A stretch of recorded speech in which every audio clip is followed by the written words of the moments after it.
Right over there. I jumped out at you from behind the tree. Grandpa got all excited. He shook his fist at me and he said, "Boy, you'll be damned to hell." Huh. Remember that? Right over there.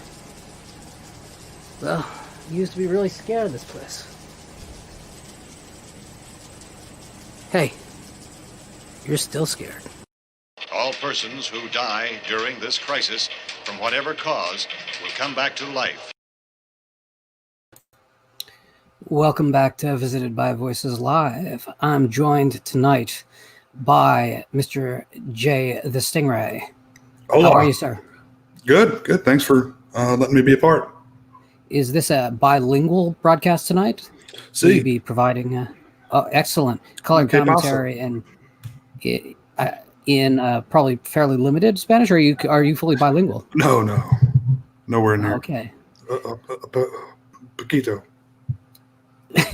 So I'm also joined by Jami. Hey, Jami, can you say hello in French? Bonjour. Excellent. How are you? I'm good. I'm busy, but I'm really good. Excellent. I will warn everyone that we're expecting a massive windstorm up in my area tonight.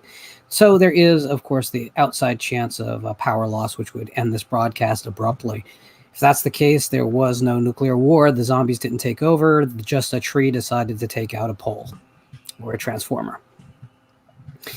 But we're here to talk tonight about the films of George A. Romero, specifically his Living Dead films, all 6 of them. These are films that have a very, very important beginning and unfortunately a less important end. Night of the Living Dead is a film that when it came out was a regional hit wherever it went. And it very quickly became a kind of poster child for why you should defend your copyrights, because it became a public domain film not long after its initial run.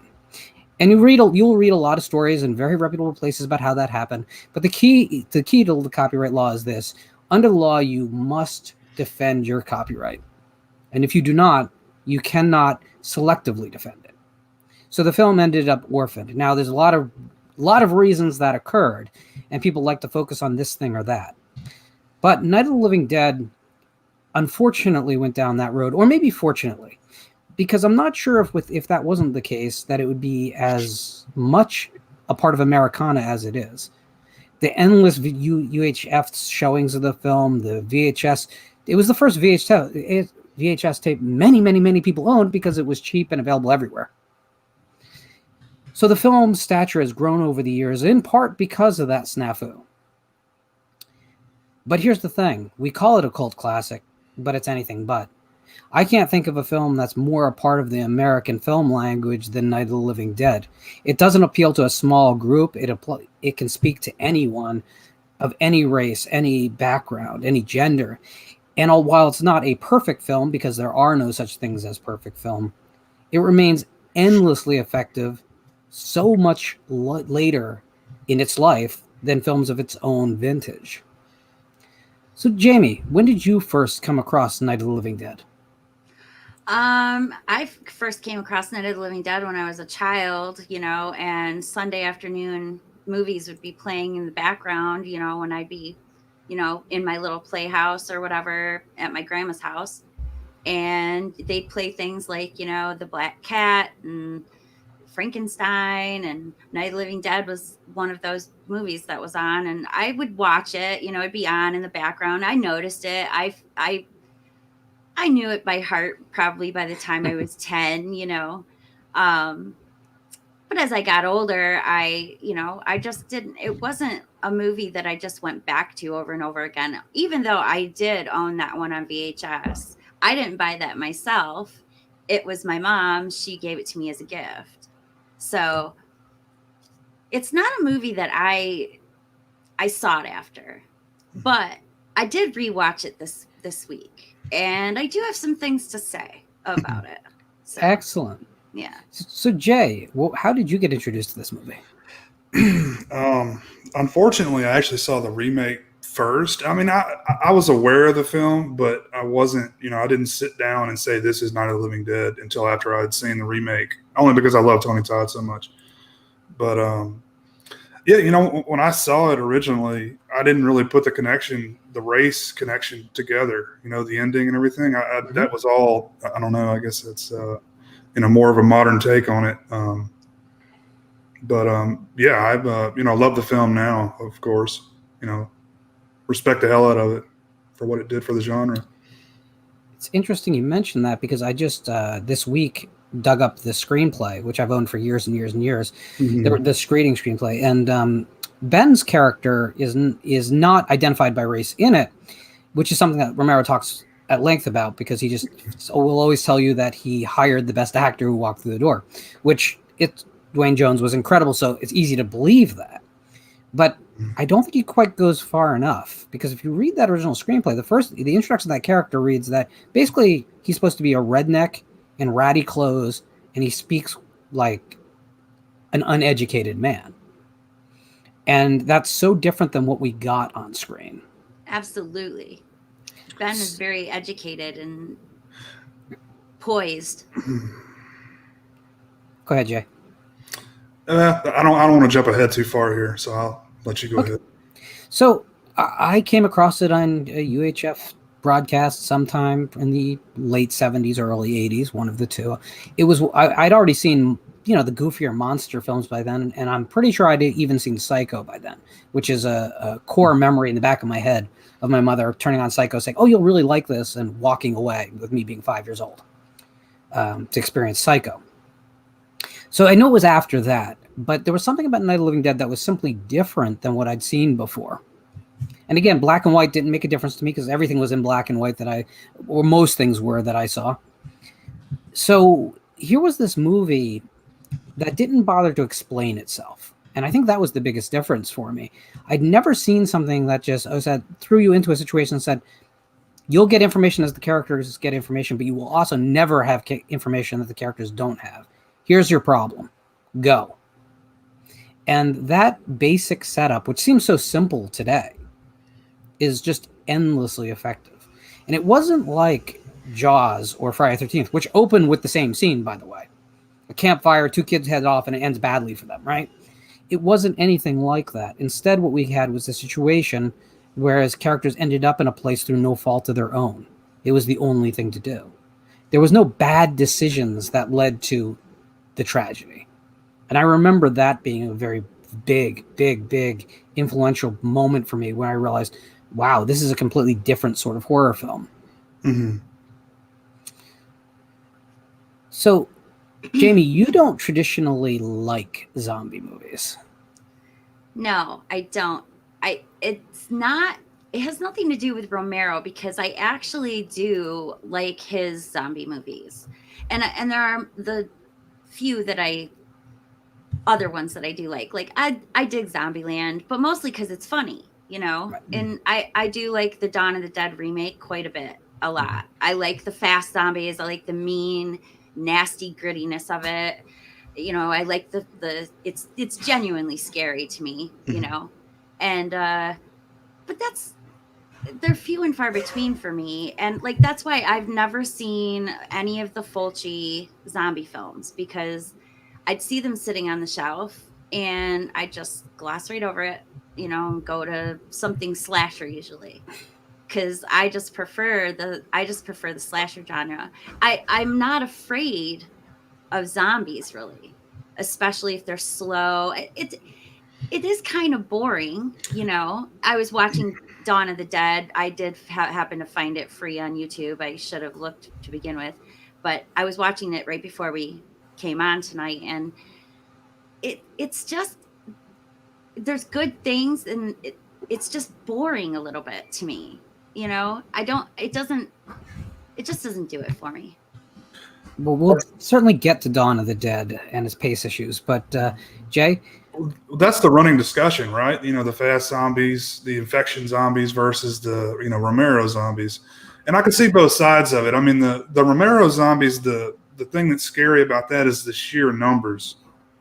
It's not necessarily how vicious they are, individually. It's like they're all as one mass. Yeah. Well, zombies as a monster represent society. Mm-hmm. So it's not about any single zombie being a threat. It's the idea that at some point you wake up and you're outnumbered by things that you don't understand anymore. Mm-hmm. You could see that as someone who feels out of their culture has been taken over, which is how the metaphor kind of builds out of that. In Return of the Living Dead, which is marginally related, Trash's remembrance of her dream is all about rape culture in a modern sense. That's the language we use today to describe what she's talking about. And literally we get imagery to suggest that. So Romero was the first to do this, however, because zombie films before Night of the Living Dead, and they exist, I Walk with a Zombie, White Zombie, mm-hmm. They were more a criticism of societies out there, not in here. Right. And I just found it fascinating that he was the guy who kind of brought it home. Now, there had been films that dealt with kind of the imagery of the zombie in the same terms he did before him. They exist. You have your Carnival and Souls and you have things like that. But what you don't have is that straight line narrative, throw you in a situation. Literally, you wake up one day and you're surrounded by a society that wants to kill you. Yeah, and I kind of feel that way right now. Are they attacking you in the chat? Is that happening? No. I'm just saying, like, the way that I view the world at the moment, I think I see zombies everywhere. I see zombies everywhere. To me, that's how I like to personify the situation at hand. I do see zombie movies as being extremely political, which you'd think would make me like them a little more. But I'm not You sure I know. see them as political. I think I see them as social. I don't think they're diving deep enough into any issue but I do definitely see them as social. Yeah. Um, and I see them as economic at times as well. And later on in the series, Romero goes specifically there. We'll get there. Mhm. And that may or may not be a good thing. We'll have that discussion. But in Night of the Living Dead, we're talking. I think the family homestead under a siege, specifically a farmhouse. It's the most traditional American setting possible, surrounded by this other, which in Mm-hmm. this case is a horde of people who used to look like our friends and neighbors, but now are out to kill us and are now possessed by other motivations. Mm-hmm. I think that's what makes Night of the Living Dead so effective, and it was so groundbreaking in its time. And I'm not sure it's lost a lot of that ground today. What do you think, Jay? No, not at all. I don't think so either, considering I just watched it and I have a lot to say about how Barbara gets treated from the very beginning. I mean, first she's picked on by her brother, which is all fine and dandy, and I know what that's like. I have 4 of them, so I know they pick on me the same way. I'm sure my brother Mark would be just totally into saying they're coming to get you, Jamie, you know. But when she gets into the house and Ben comes in, she's a bit hysterical, Mm-hmm. and it's fine.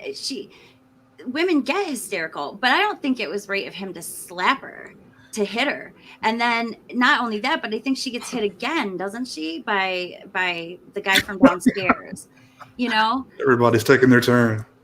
Yeah. So and it's like they keep on, they're using the hysterical women trope. And I realize it's 1968, but it just really, it bothered me.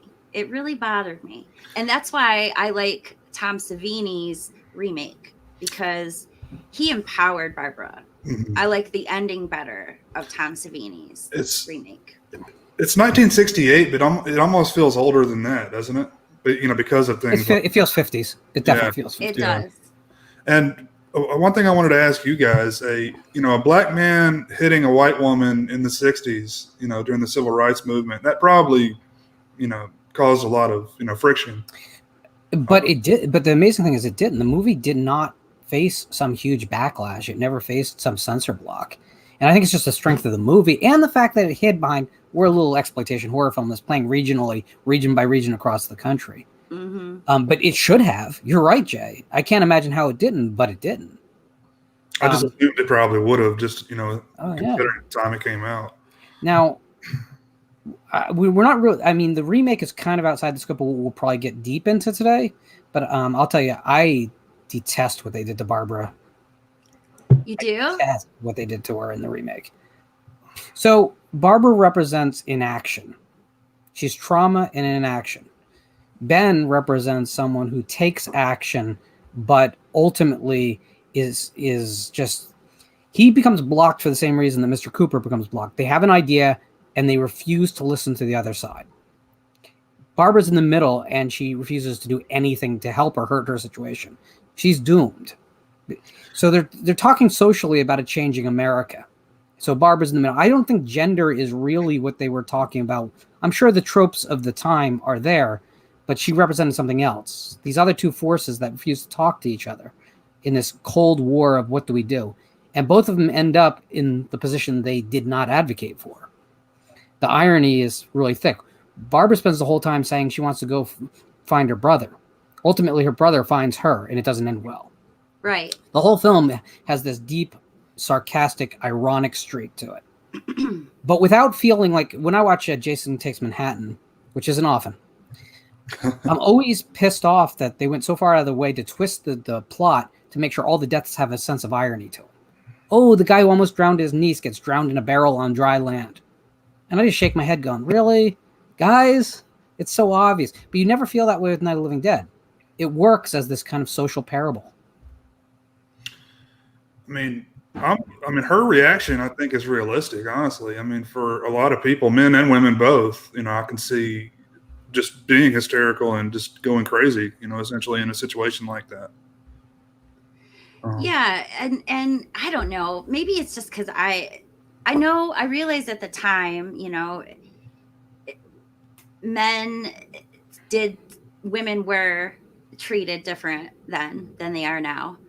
But the fact that it's a black woman or a black man slapping a woman just screams to me, we're putting you in your place, and look at where you are. You're below, you're below this, and you're the lowly man on the totem pole, actually the lowly woman on the totem pole. It just made me feel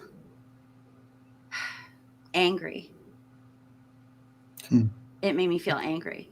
I'm going to push back on that, though. I think if the answers are in the movie, because I don't think Romero was being sexist. I don't think that was the intent. I just think that is the interpretation that I'm going to have based on my life experience. So in the beginning of the film, she and her brother, when she and Johnny are having the conversation in the car, she wants to go visit her father's grave, do the traditional thing, do the thing. They don't care about going to visit. Neither of them care about visiting their father's grave. Both of them see it as a nuisance. But if Johnny had his way, he just wouldn't do it. He'd stand up to his mom and say, I'm not doing it. But she is willing. The character stands for that kind of traditionalism. Mm-hmm. And so I think her getting slapped by someone who's willing to take action with the changing mores of the society, it kind of makes sense. And I think that if you're taking it as her as a literal character, not as a stand-in for a certain type of behavior in our society, I get it. But I think there's moments of real humanity to her character when she gets entranced by the children's the music box toy. I love that moment in the film because it's completely saying, like, look at her childlike innocence.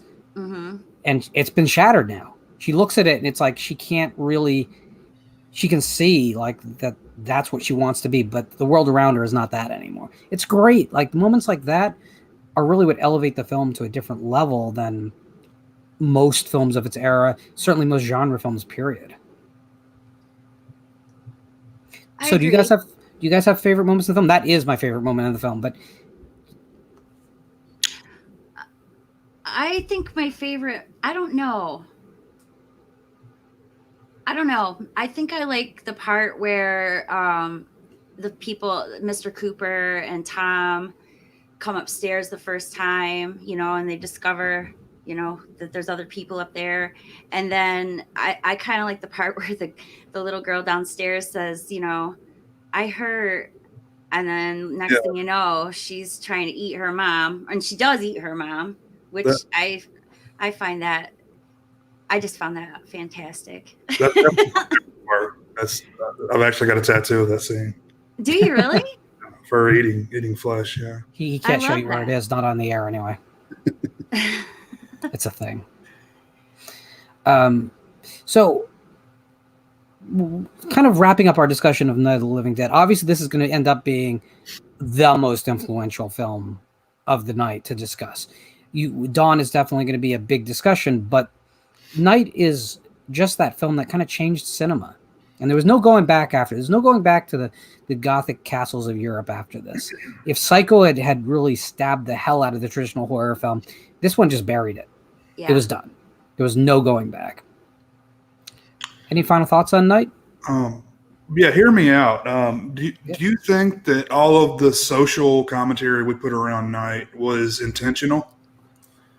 Or, Dwayne, being a black man, of course he denies all of that, but I don't know. I think subconsciously he knew, but he didn't want it to be, he wanted it to be a pure horror movie. So he denies what he's, but deep down, I think he knows that it does have social commentary, mm-hmm. and that it was inevitable because just the basic situation. Zombies are definitely a good allegory for a group of people who are doing something antisocial or actually too conformist, which is how I feel about the situation at hand. So that's why I say I see zombies. I think I think it was written with the zeitgeist in mind, but it wasn't necessarily I don't think it was scene by scene written intentionally. I think that we get into a certain mindset as creative people, and our surroundings really do affect what comes out the other side. There's so much that happens on a level that I'm not gonna say is subconscious, but it's certainly not surface level consciousness when you write.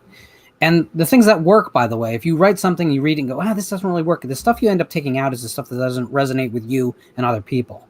The stuff that does is because you relate it to something in your life. Again, I've said it a million times, but the Amityville Horror does not work because of talk about Geordie, the ghost pig boy, or the flies in the windows. It works because we've all felt like, I don't know if I'm going to make the mortgage payment. Yeah. If you don't have that backbone in real world fear, it doesn't work. So especially if you look like late 60s, think about everything that was going on, not just civil rights, but civil rights, Vietnam. You see a lot of social change, a lot of old iconography being discarded. Again, to Jamie's point, feels kind of familiar. And I think that in that environment, this is the only way that this story could have been told. Mm-hmm. So I think it's neither like intentional nor a coincidence. The reason why I wanted to ask that question is he really ramps it up going forward, his statement. Yes. And, I guess we can go ahead and, I'll let you segue, but, of course, Foray is, the lead, and he's a black man as well. And, it does a great job. I love Ken Foray. But, I don't know if it was an accident that we just cast the best guy or, whatever. Dawn of the Dead is 10 years later, and society was in a different place than the late 60s. This is post-Manson murders. This is post-Vietnam. This is post the assassinations of American leaders in quick succession. And the world was calming down, although we had the oil crisis just starting to rear its head, probably not during production. So we had a world that felt more interconnected than ever, but we were more narcissistic than ever. People talk about Dawn of the Dead as a consumerist nightmare, but I think it's more about narcissism in its purest sense than it is about actually what you could buy. Setting it in a shopping mall certainly makes it more overt of what the subtext is about. So how did you find Dawn of the Dead? Just, came across, actually found Dawn, and then I went back and watched Night again. That's how I came across it. And then just started seeking out more of Romero's films. This is probably the late 90s before I did this. Unfortunately, it was that late before I really discovered it. Jamie? It was 1985 or 86. Day of the Dead was coming out. Oh, yeah. And my mom said, hey, have you seen Dawn of the Dead? Because I know you're going to want to go see Day of the Dead, so you should probably see Dawn of the Dead first. And at that time, I didn't really, put all the movies together. I didn't realize Dawn of the Dead and Night of the Living Dead were the same guy. But she told me. So I said, okay. And I watched it, and I really, really liked it. But my reasoning for liking it was more about, I wish I was trapped in a mall with all it's more Night of the Comet than Dawn of the Dead. Yes, exactly. Way more Night of the Comet than Dawn of the Dead. But that's because I was young. I was probably 11 or 12, and I was focused on, I was a material girl, like Madonna said. So I was focused on all that stuff. But I did understand, the commentary. I did understand that it did seem to me to be about extreme consumerism and where it will lead. And especially, it's funny because it was actually predicting things quite accurately, because in the 80s was the age of excess. And what was excess? Everybody was spending money like crazy. Big oversized clothes, big oversized shoulder pads, everything was excess. So I kind of think he had a sixth sense that society was going to go in this direction where greed was going to become normalized. Yeah, he was nail on the head of that one, wasn't he? Yes, he was. Really. So your mom was really with it, huh? That's pretty cool. Oh, my mom. Oblivious. My mom knew all this stuff. She is the reason why I love horror, because when I was little, she would read Sleeping Beauty to me and over and over. And I'm not talking like the Disney one. I'm talking like the Grimm fairy tale one. And I used to want her to read it again and again and again. That one and Cinderella and Snow White. Those three were my absolute favorites. And it started me on this thing. And then my parents told me the TV wasn't real, movies weren't real. So when they took me to see Jaws at 3 and I stayed awake instead of falling asleep, they were disturbed, but I wasn't. And I told them that. I said, I'm fine with it. You know, there's no big deal. Please move your hands so I can see the shark, you know. And after that, my mom just encouraged it. My dad, not so much. My mom, she definitely encouraged it. I discovered this film on VHS sometime in the early 80s, not long after the VCR came into the house. I remember I had weird mixed feelings from it at the time, because obviously the Philadelphia sequences at the beginning just completely were like a powerhouse to me. And then there was a lot once they hit the mall that I was a whole lot less interested in. And I was young. And then, of course, the film ramps back up. Now, I didn't go back to this film for many, many years after that initial viewing. I definitely had seen Day of the Dead by the time that I revisited Dawn. And I'd read all the glowing reviews of Dawn and all the source books. And my memory didn't really match the movie. So I went back to watch it again by renting it after Day. So we're talking 86 or 87 by the time I revisit it. And I discovered that I liked the film a whole lot more, but I still had kind of some of the same issues with the movie. So I'm going to be the one that just says it, and everyone in the chat can get ready to just immediately scream at me, but I think Jamie will have my back. Dawn of the Dead is a boring movie. Oh, wow. I wasn't expecting that from you. Wow. Well, I think we're all on the same page here then. I mean, I'm not going to say boring. I'm going to say it has some pacing issues. Yeah. It does have some pacing issues. I don't want to say it's boring either, because there is stuff about it that isn't boring. It's just that the pace is there's some too slow. 20-minute sections, many 20-minute sections of that film where I'm just not that interested in the characters and nothing's going on. Exactly. So you think that the original edit probably would have been a better choice, you think? Yes. I think something had to give. First off, they set up weird expectations with all the Philly scenes. Because you kind of just want that movie, right?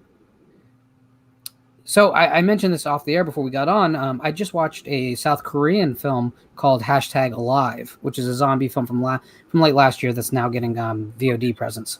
I hate that name. It is horrible. But the film itself is kind of interesting. It's about 2 apartment complexes on opposite sides of a courtyard. And it's 2 people in apartments across from each other during a siege. They're locked down. There's zombies between them. And they find ways to communicate. And it kind of is Dawn of the Dead as a full-length feature, that Philadelphia sequence. And while that movie has a lot of segments where nothing much is happening as well, I really like the characters. And that's the difference. Like, it's cool seeing people have to figure out ways to communicate from a distance. At one point he pulls out a drone and flies it over to the other apartment to the girl. And then they figure out that they can use the drone to send a wire across. And now they can send things in a backpack back and forth. And it becomes this kind of drama about these 2 people. Because a zombie film isn't about the villain. You can't make it about the villain. It's impossible. Right. I think Dawn of the Dead needs something like that for my attention to stay with the film as raptly as it does with Night of the Living Dead, or with the next film we'll talk about, Day of the Dead, which is a film where there's a lot of scenes where nothing happens, long stretches where nothing happens in that either. But I like those characters again. Here, I like Ken Foree. I do. Don't really care about anyone else. Oh, you're not a Scott Reiniger guy? Not really. Are you? No. Okay. Some people are, though. I sort of care about Fran, but I think that's just because, she's the female and she's pregnant, so I automatically empathize. And I do like Ken Foree's character. He's strong, and I like that. Yeah. But it's just boring. The pacing is just bad. I want to like it. I do. I really do want to like it. So this is Romero's third feature, right? After Knight and then Martin. Jack's wife, right? Okay, that's right. Sorry. But, Season of the Witch. Yeah, so yeah. I guess this is 6th or 5th. Would you would count all those? Okay. So you'd think he'd. I mean, I don't know. It's almost like he should have left it up to the editor, instead of trying to, cut the film himself. Well, the Salvador Argento cut is better to me, but and a lot of that is Goblin score, because at least then you're like, oh, you're pumped for the music. But I mean, I think this is a stronger film to be made before they shot it. They should like securing the building with the trucks. Great action sequence. Securing the mall, locking down the gates, driving screwdrivers through zombies' heads. That's all great stuff. The problem becomes if you don't care about the characters that much, all the drama between doesn't play for me. I have to say something about the blood. It looks like paint. And I just watched a documentary about Tom Savini, so I know he didn't like that, and that's why he developed the other blood, for Friday the 13th. But that blood in Dawn of the Dead is it's the worst. That was pretty common, that color blood for a lot of films around that time, I think. Yeah, Wow. but I'm so used to the good blood now that I think it's distracting, Good blood. Now, how many cuts are there of that movie? Because I was watching a 2-hour one. 2 hours, 5 minutes is the American Central cut. There are 2 additional. There's a director's cut, which is not truly a director's cut. It's more like what we'd call assembly cut today. And then there is the Salvador Argento cut, which is the shortest of the bunch. Those are the 3 main cuts. There may be, but there's also obviously television editions and that sort of thing. Mm-hmm. So no one exactly knows how many. It's not quite Blade Runner, but which one is the Argento cut? Is that the Goblin that's score? The Goblin score. It's trimmed in the middle quite a bit. I've actually never seen that version. I need to track it down. Well, in that ridiculously expensive box set that's coming out, you'll be able to do that. You might be able to find it on YouTube, because I found it on YouTube today. I found several different cuts, and I ended up watching a 2-hour cut. I know George would be upset about that, considering the copyright problems he had in the past. Mm-hmm. Yeah. So, Dawn of the Dead is one of those films where it's the rare example where I like the remake more than the original. Mm-hmm. And excuse me for a second, guys. I'm going to have to close some windows because it just started hailing. Wow, I can't believe you like the remake more. I can hear it. Let me just go close some windows up. I'll be right back. Okay. Man, I can't believe he likes the remake more. I never would have thought that from Lauren. Yeah, I do. I do too. I thought I was like, kind of alone on that one, but yeah. It's genuinely scary. It's gritty. It's rough. Mm-hmm. I saw it at the theater, which I hadn't seen any of the other Romeros at the theater except for Day. I saw it at the theater. That's cool. But yeah, that was cool. My mom, again, let me go. I mean, I was going to the theater and seeing rated R movies long before you should. Mm-hmm. I lived in such a small place and small town that they didn't care. They were like, take her in. Doesn't matter. Well, it was if your parents consent, right? Or your I can't think of the word, guidance, parental guidance, whatever it is. Yeah, I even had my grandfather taking me to some of those. Yeah, my older brother was that for me. Steak sauce, I was exaggerating. It's not actually hail. It's just extraordinarily heavy rain. It hit me earlier, and now it's hitting you. So it's come from me to you. That's true. I actually had to wrap my garden in tarps for the wind. Wow. Because otherwise I was not going to have sunflowers anymore. Yeah, I thought we were going to have a tornado earlier. I was like, holy crap. It's really bad out there, but it's better now. I don't think my tarps would have saved me then. So, yeah, no, I think Dawn is just one of those films that, for a generation that had seen nothing like it, they had one experience. And the unfortunate thing is, because I saw it a little bit later and I'd seen other things that were more contemporary that had built on it, I got a different experience. But the honest truth of the matter is, I don't think it is in the same ballpark as Night of the Living Dead. I just don't. It's not. It's so much more ambitious too, and that may be part of the reason why it just didn't deliver. The budget was huge for this thing, right? I mean, compared to what he had dealt with before. Well, the budget was $650,000, which by today's standards is not much, but at the time, that's probably comparable to 25 million today. So not huge, but also they're making it, as a co-production with European partners. I'm sure there was some use of currency exchanges to get more for your value out of that money. So, any final thoughts on Dawn of the Dead before we move on to? Wow, we kind of breezed over that one, didn't we? I thought we'd spend more time on it, but that's fine with me. Jay was just saying that he was surprised that you, prefer the remake. Well, why is that? That's not typical Lauren. What do you mean? You always like the older one. I think when you talk about remakes in the last 15 years, that's probably pretty damn true. But then once you get to the point at the beginning of the cycle, I actually think at the beginning of the cycle of the 2000s remakes, things were pretty solid. It wasn't until they started going for tier titles like The Fog and shit like that that they become nightmares. But I think the Dawn of the Dead remake is, I think, superior. I think Texas Chainsaw Massacre remake, while not up to the original, is probably my second favorite of that whole franchise. So I think in the beginning the right people were kind of coming forward for the projects. It's just now, I mean, Stepfather remake, what are you doing? On and on. Yeah, I mean, it's just stupid. And they're obviously just cashing in as opposed to getting people who genuinely have respect for the originals. And that's the thing. I do greatly respect Dawn of the Dead. I want everyone to understand that. It's just in the context of the Romero films, of the first three, it is my least favorite. Agreed. By the way, the chat seems pretty much, agreeing with you with the pacing stuff. Well, yeah.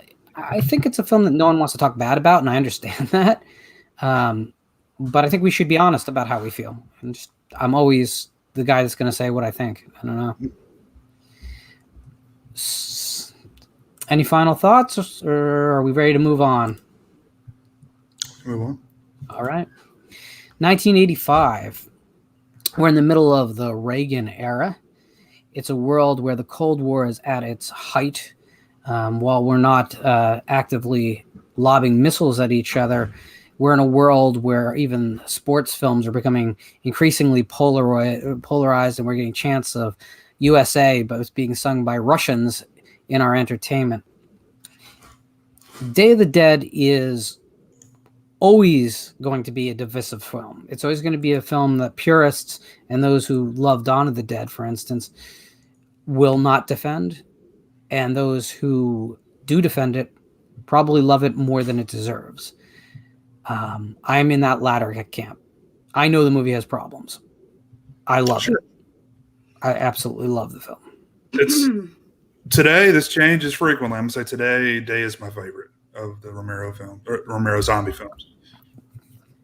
I can't say that because even back in the day, I did say that I like Dawn of the Dead better than Day of the Dead. I can't remember why though, and I just haven't watched Day of the Dead in so long. I've seen the remake, but I haven't watched the actual original in so long. I can't remember why. I remember being extremely disturbed by something. Is there like a rape scene or something? There's some kind of, is there nothing there's an implication that could happen if the situation continued to deteriorate, but it's very, very subtle. I think I'm mixing it up with The Hills Have Eyes Too, is what I think I'm doing. Well, Hills Have Eyes and rape are pretty synonymous. Yeah. I mean, it's layered with sexism and racism, though. I mean, it's all over the place. Yeah, I did. I think I felt that, and I think that's why I said. I mean, I enjoyed it. I remember enjoying it, but I don't remember a whole lot about it. I think because I didn't like it as much. And I remember telling everybody when I got back, oh, I like Dawn better. I thought Dawn was better. So when was the first time you saw Day of the Dead, Jay? It was, like I said, probably late 90s when I was seeking out, the Dead films. Yeah, I mean, I love the film. It's, got the claustrophobic, I guess they all kind of have the claustrophobic, but this one feels more claustrophobic to me than Dawn did. Jami?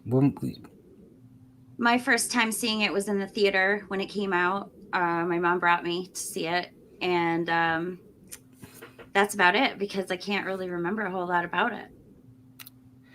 I definitely saw it on videotape the year after it came out because it was one of those titles that actually hit VHS fairly quickly. It went out unrated, so there was a very limited pool of theaters that could show the film in a lot of areas, and my area is one where it played for a week and it was gone. And I wasn't going to convince anyone to take me to see an unrated horror film at that point in my life. Although I say that, and then Texas Chainsaw Massacre 2 kind of disproves that. But I think the most interesting thing about Day for me is that they took that farmhouse that was considered the center of America in Night, and they'd made the mall the farmhouse in the second film. And that was the center of America. And this put it in a missile silo. A missile silo was where America was at. Yeah. And that sort of wonderful exaggeration of where we were at. Because you could say that it was like Dawn was pretty much on point to where the culture was. Day was always an exaggeration. I don't think people were walking around like muttering about Russians in 85. So it was always this kind of exaggerated version. And that's why we have the over-the-top acting. That's why the military guys are so military guys. I do remember the choke on it thing. Choke on it. He's yelling as they're eating his guts. Yes, right. I do remember that. Which is like the ultimate Rambo scene. Actually, I really liked that. I remember really liking that. And the gore effects are absolutely great in this film, I think. Yeah, I think the gore effects are pretty awesome, if I remember right. Of course, they left no room for anyone to really go ever again. Because after what you do to bodies in the end of this film, it's a biology lesson. You really, besides maybe Bone Tomahawk, I don't think there is another evisceration scene that's as effective as what's at the end of this movie. They pull the guy's head off, and he's screaming, and you can hear his vocal cords change as his head is pulled off. It's so great. And the one tube just bulbs up into like a balloon and then pops, and you're like, they couldn't have meant that. It's just too awesome. Yeah. They definitely spared no expense on the gore, as opposed to the weird blood and Dawn, like you said, Jamie. So I do have a question about, so I remember the guy who they kind of put him on a leash, and they were trying to train him. Is that what they were doing? Is that right? Yep. Now, what was the reason? I cannot recall. I remember the reason why in the remake was because he was a vegetarian. Is that the same? Just for the record, I do not prefer the remake of this one. I understand that. I don't either. I didn't like it. But I do remember it was because he was a vegetarian in the remake. I cannot remember why he didn't really want to eat people in the other he did want to eat people, but he was being socially conditioned by a mad scientist to not want to eat people. And it wasn't going really very well, to be honest with you. But right. And that was kind of, I always saw the Dr. Frankenstein character as not really representing medical anything, but really kind of the mad scientist architect of our society trying to push back, but going kind of like just nuts in the process. Like, we'll brainwash people. That's the answer. Because, at first you don't really know that he's crazy. And then they come across some audio tapes where he's like talking to his mommy and stuff, like, a la Norman Bates. I gotta Yeah. rewatch this movie. Oh, it's crazy. It's But again, it's a movie where there's a lot of times where nothing happens, but you love all the characters. At least I love all the characters so much that I don't care. I I'm definitely love gonna. the film. Sorry. Oh, it's okay. Go ahead. Sorry, Um, I I, should have talked. I was just going to say I love the film, but it's almost it takes a lot out of you to watch just because it's so. I mean, oh man, disheartening. I'm trying to think of the right terminology for it, but it's like soul crushing just because. I mean, everywhere you turn is the enemy. I mean, the army is the enemy, and the zombies are the enemy, and it's nonstop. Bleak. Just characters. In unfortunate situations. That's kind of like what the movie's about. It's like the previous films built up the idea that the society had turned against, and the idea is, well, the people who are supposed to defend us from that turn out to be just as bad, if not worse. Yes. And that's very much what was going on in the society, in that we had to fight the Russians. We had to keep building nuclear weapons, even though we could destroy the world 35 times over, because we had to do it 37 times because they could only do it 36, which is the level of preposterousness, is just important. And that's what was really kind of in the film. And it's amazing because, again, like I always say, it's not that we should be reading into the movies, but there's a reason why they work. Mm-hmm. Right? They have to relate to you on some level, or else you'll just say that was a bunch of nonsense that happened on screen and they threw some blood around. That's not what's in this film. It was the age of excess. I mean, if you think about it, you had all those things like Predator and Rambo and, all these like over the top, action films with over the top explosions. And I mean, it doesn't surprise me one bit that the movie has a lot of excess to it, because it really was part of the era. Considering when it came out, I mean, I think it's the right direction to take at that time. Yeah. And I'm going to get on a soapbox about a real popular topic for me that no one else cares about, which is that I think that a lot of times when pressures, whether there's studio interference or studio budgets, force a project to be something that it wasn't originally intended to, sometimes we end up with something very special. And that's a case here. Whereas this was made for $3.5 million, biggest budget spent up to this point. But now, keep in mind, Hollywood was undergoing the Hollywood inflation model, which was a lot greater than the regular inflation. And what happened is basically carpenters working on film sets got paid a whole lot more than a carpenter building your house. So this was still not a big budget film for Hollywood, but it was more money than had ever been thrown at a Dead film. But because they knew this thing was going to come out unrated, because they knew what they were making, they were not willing to spend the $6 million that originally the screenplay had been scored at. So they lost all these scenes of the city, and there was going to be an encapsulated city. Most of that ended up in Land of the Dead, which we'll get to. And we just ended up kind of with the side story about the guys in the bunker. But I'm happy that all happened, because I think the film we got is extraordinarily special, and it wouldn't have been here any other way. You definitely made me want to go watch it, which is kind of unique. It's really odd because whenever you say, "Oh, I prefer Day over Dead," there's always the Dead getting the titles mixed up. Dawn, Day over Dawn.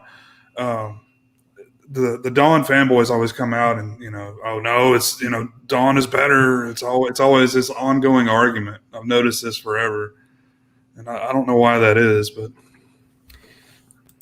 well, Day is a minute, and Day is an hour and 40 minutes long. So it's 20 minutes shorter than Dawn of the Dead. Mm-hmm. And it's about the right length for this kind of story. I think Dawn is just bloated. I think you could get Dawn to be a better film than Day. I do. It would take some editing, and it would probably take a little bit of new filming to get scenes to flow together as they would in that shorter format. But those aren't the films we have. We have what we have, and you have to judge them based on what's real. But I agree. I used to take a lot of brickbats over defending Day over Dawn. Day has become more popular as time has gone. When it first came out, it was not well received at all. I remember. It's so odd. Critics. It wasn't it wasn't even critics. Critics, by the way, critics now pretend that they always like these movies. I know. They were brutal to them too. But I'm talking about the fan base. The fan base was pretty brutal to this movie. They didn't. I mean, they liked the gore at the end, but that's pretty much all that they liked.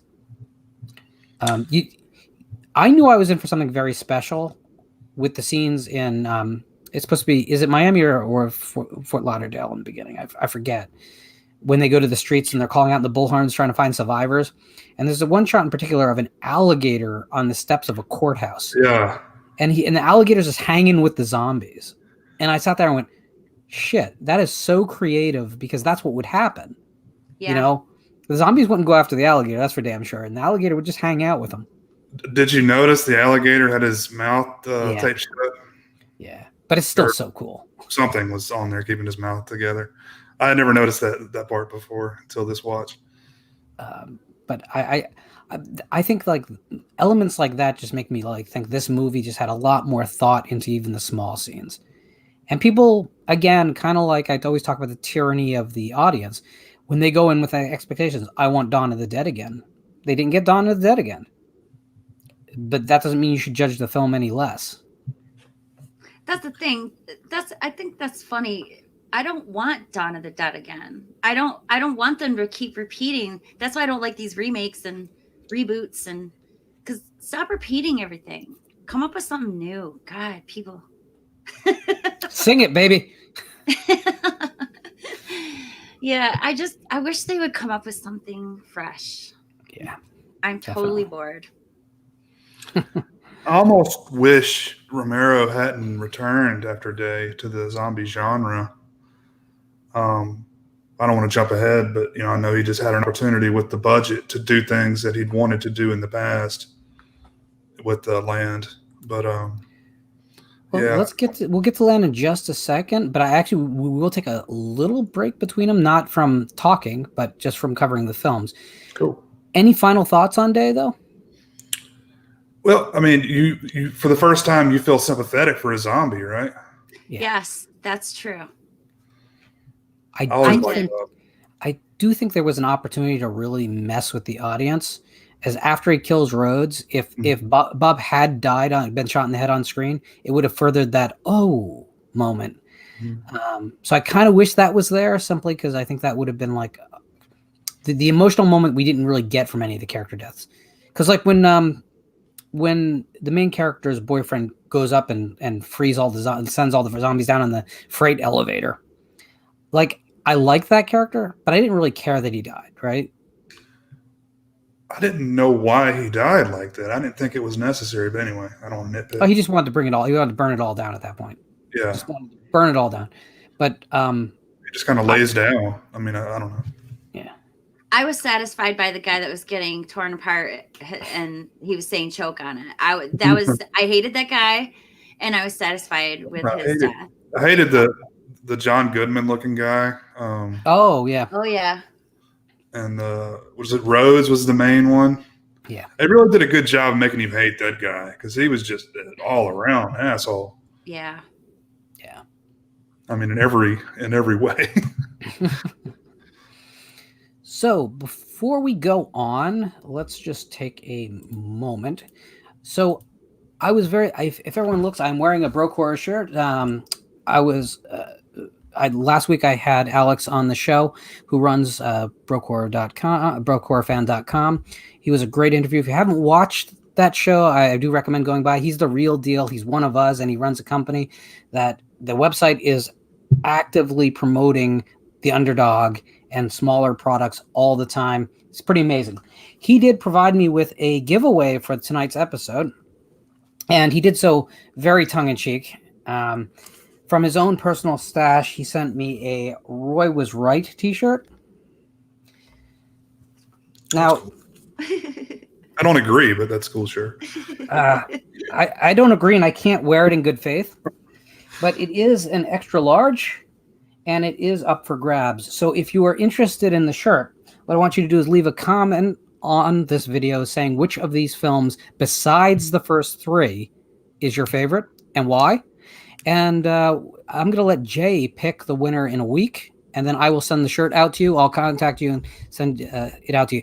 Please make sure I have a way to contact you, though. So either send me a message on Twitter or directly to my email at visitedbyvoices@gmail.com. Not Visited by Voices 1, just visitedbyvoices@gmail.com. And make sure you also love Friday 5, because I want to make sure it goes to someone who can appreciate it, because obviously otherwise I'll be wearing it inside out to bed. So if you notice, it had been kind of on this schedule of, one Romero's dead film a decade. The 1990s don't have that. Partially because Hollywood has just changed and it was blockbusters all the time. And there wasn't really a place for a small independent horror film in there. And I think the need for social commentary was almost on hold. We were in a weird place in the 90s, whereas I don't think there was the one central pressing issue that was commanding all of our lives. There might not have been something for Romero really to talk about in the form of a zombie movie in the 90s. What do you guys think? What didn't we get in the 90s that we would have if he had been active? I don't know, because it seems to me like the 90s just didn't have anything going on that required that kind of social commentary. I think that's why. I mean, a lot of slasher flicks came back. Not really sure why, because because they're glitzy. That's probably why. Glitz was the thing of the 90s. Well, slashers, of course, were always a representation of the overflow of urban crime. That's why they work. But you're right. Like, that was not happening in the late 90s in any significant number. It was just like an MTV version of what had gone before in pure nostalgia, which is why I'm not a big fan of that wave. I am, but that's because I'm a total dork who loves nostalgia. So, yeah. But yeah, I really honestly, I mean, if Tom Savini was the only person to make a zombie film in the 90s, and that was in 1990, it just goes to show you, that social commentary just disappeared for a while. And I think it's pretty poignant when it returns. And of course, before we get Romero to actually return, we do have some world events that change the world significantly. In 2005, we get Land of the Dead, but obviously 9/11 had occurred by then. The world had shifted. This was no longer the era where, I would say that maybe we could have gotten some kind of reaction to Waco, maybe as a dead film, maybe. Ooh, that's interesting. Right? Yeah. But it was never on a big enough scale like it would have been in the past. They were more like one-off incidents like Ruby Ridge or that kind of thing, or Columbine, perhaps. But I've gotten really into Waco lately. That's really interesting. Can you imagine like a David Koresh style and then zombies also in the mix? So my question for you, are the zombies on the inside of the compound or the outside of the compound? Depends on your point of view, doesn't it? Mm-hmm. Maybe they're both places. I don't know. But I just feel that at post 9/11, the world was ready, very ready for Romero to return. And I don't think it's a coincidence that the title of the next film is Land of the Dead. So when did you first come into contact with Land of the Dead, Jamie? When it came out, I did not see that one in the theater. I was too busy, being a new mom at that time. Alex was about 2. So I was watching when it came on HBO or Showtime or whatever it was. And I loved it. I love it. That is my favorite of his movies. There is no doubt.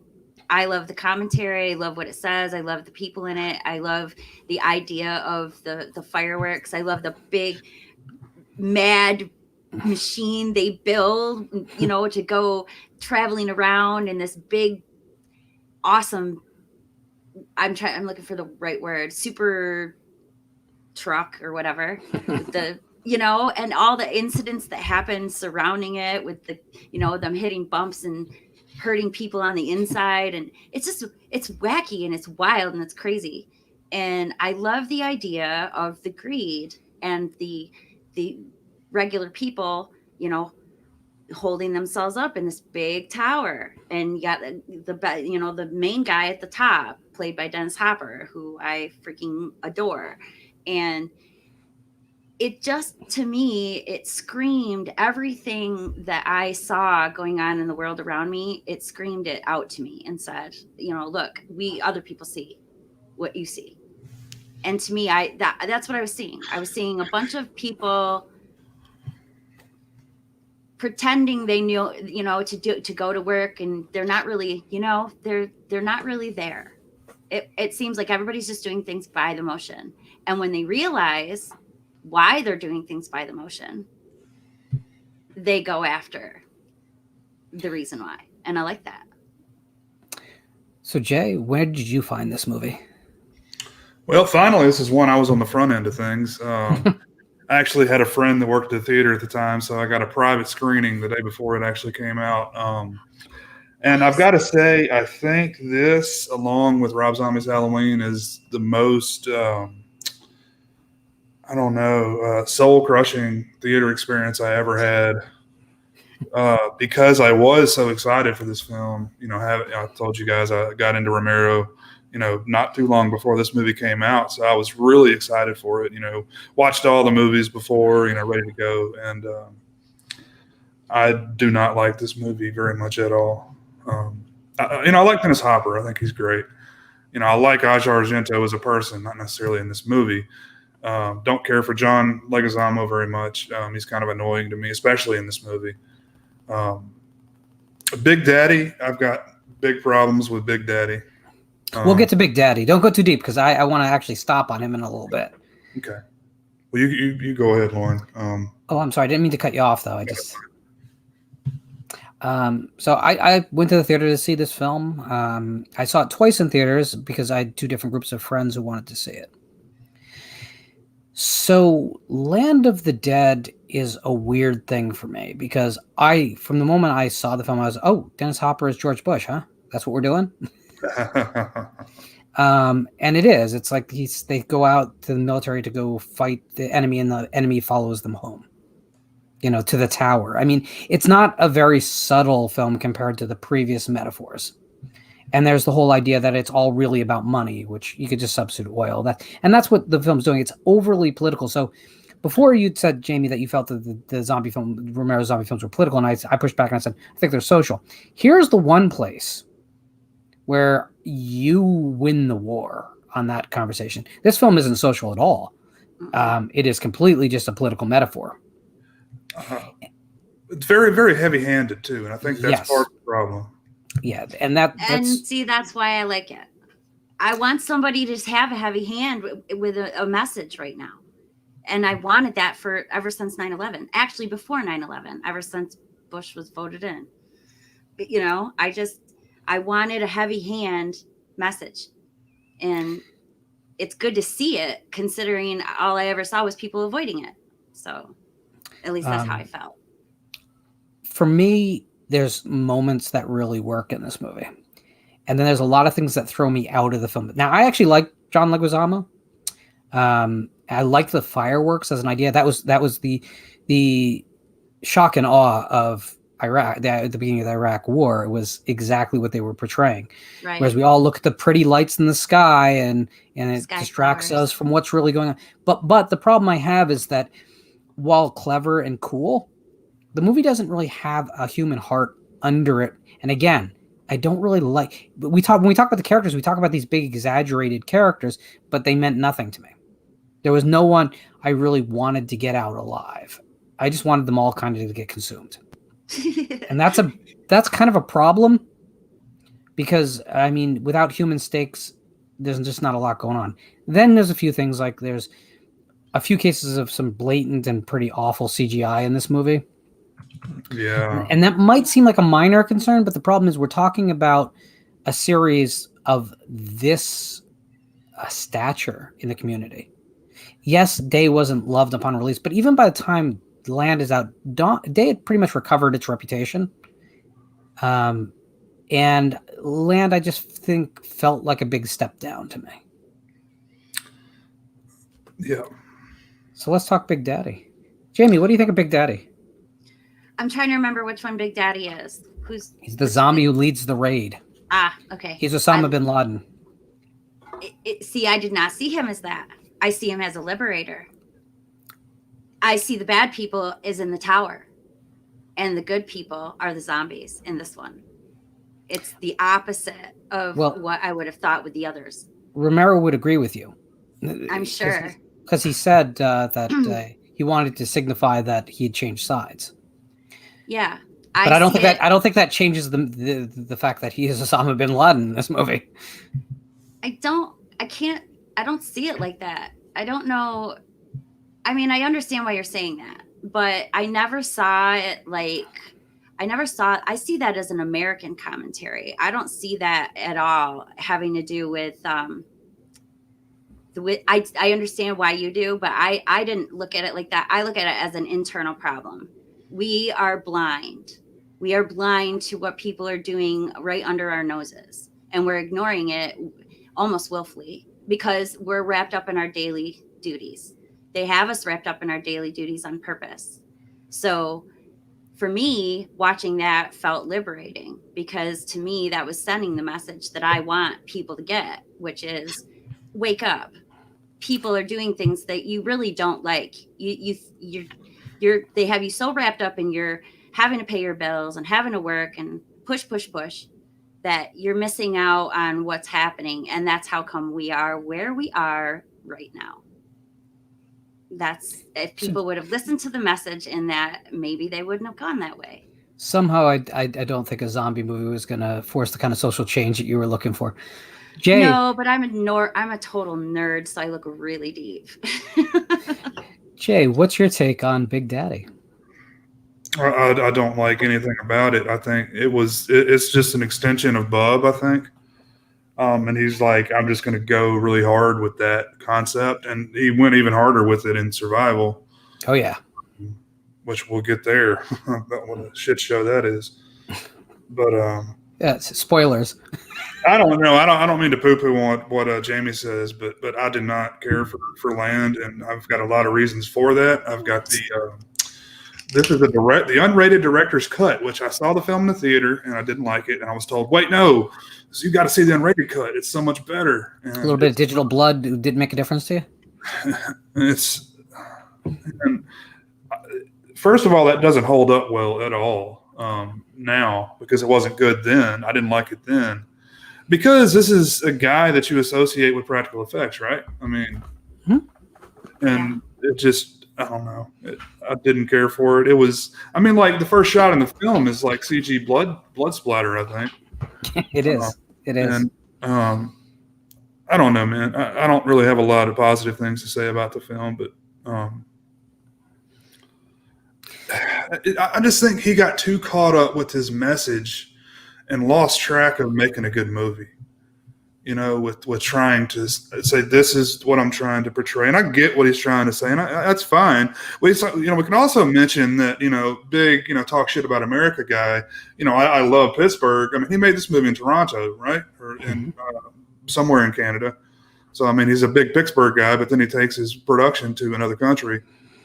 So I don't know what to say about that. That says more about him, I think, than the film itself. So Land of the Dead actually was a $15 million production. So to put that into perspective, now we're talking about, while not a big budget production, this was right in line with a theatrical release of anything but a spectacle film. So he had money this time. And by the way, the gamble did not pay off. It was the first film in the series to go out with a conventional rating. It was a film that critics generally were finally kind to, and it did not draw the audience that they expected. It was a failure, right? It was. So why do you think that was? I mean, why do you think that this didn't resonate with people?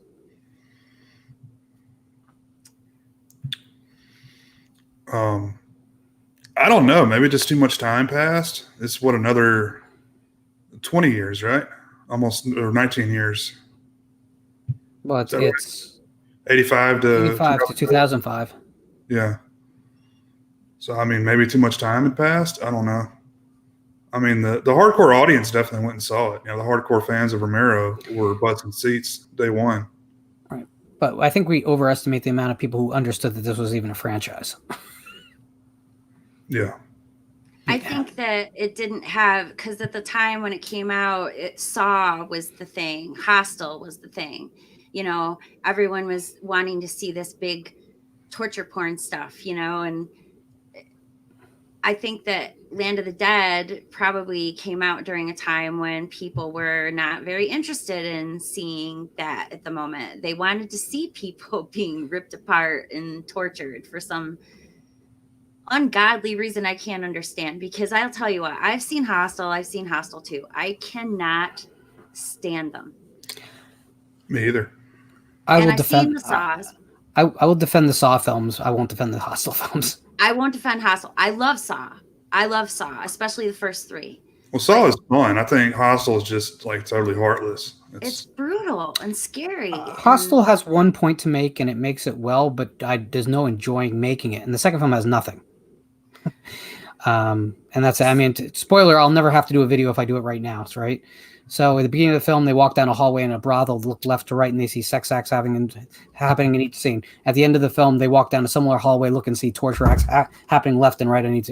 That's it.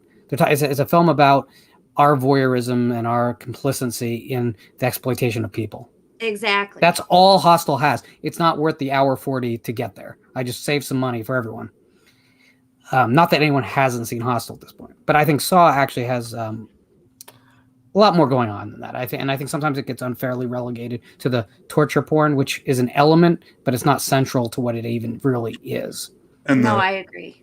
And the theory is that the torture porn becoming so popular around that period of time is because of the politics, right? The of Abu Ghraib. Yeah. And the war, wartime. I'm not sure I buy it. Well, they say what it, in as a Republican president, the horror movies are better. But I did a video on that too. It's bullshit. If you actually look at the numbers, it's bullshit. It's evenly mapped out between. It's definitely not true lately. Yeah, really. No, but the thing is, I think with Land, I think everyone was already kind of wary of just hearing about the war and about on all sides. It was just a matter of, can we just have entertainment that doesn't talk to us in political terms because we're tired? I think it had already gotten to the point whereas we were exhausted, and the film came out. It would be as if Dawn had come out in the middle of the Vietnam War. It would have been too much at that time. Or even if Night of the Living Dead had come out during the proper height of the war, rather than at the very beginning of just having advisors there. So I think also, though, I think it purely in filmmaking terms, it's an uglier film. It's not as compelling. And my biggest problem is besides Dennis Hopper, actually, Jamie, you're the big defender of the film. I'm not going to put you on the hot seat, but give me a character name from the film besides Big Daddy. I can't remember because it's been a long time since I've actually sat. They've all got stupid names like Stab and Scar and shit. Yeah, I remember it has the guy from The Mentalist in it, and I remember that I really liked his character, even though he was sort of milquetoasty. But it's the events and the stuff in it that I liked. It wasn't necessarily the characters. I didn't necessarily care about the characters. I cared about the events.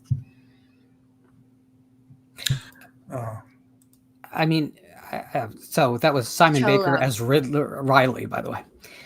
And I completely cheated. I didn't remember. Cholo apparently was John Leguizamo. Cholo. Oh, that's offensive on his face. That is. Definitely. Any final thoughts on Land before we move on to where it's going to get really dicey?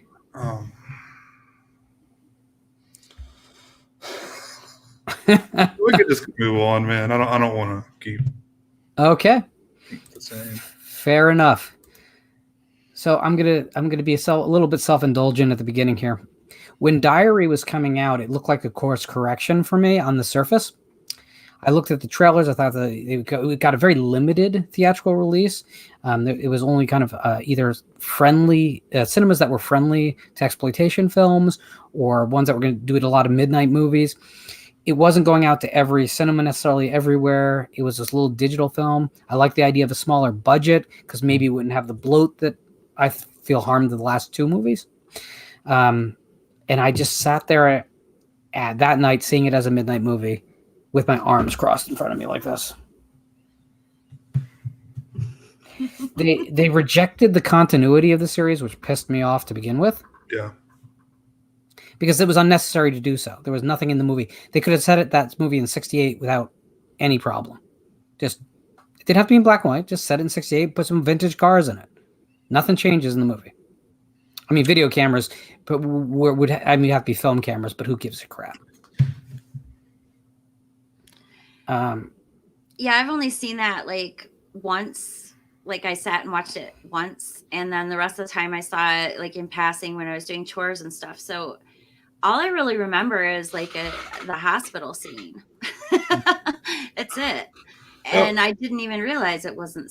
I mean, when is it set? Because I guess it was modern day, wasn't it? 2007. It's supposed to be good. This is Miss Shiloh, the kitten. Hi, kitty. She's grown. Aww. Yep. Oh, well, they have a growth spurt between 10 and 14 weeks, so she's in the middle of it.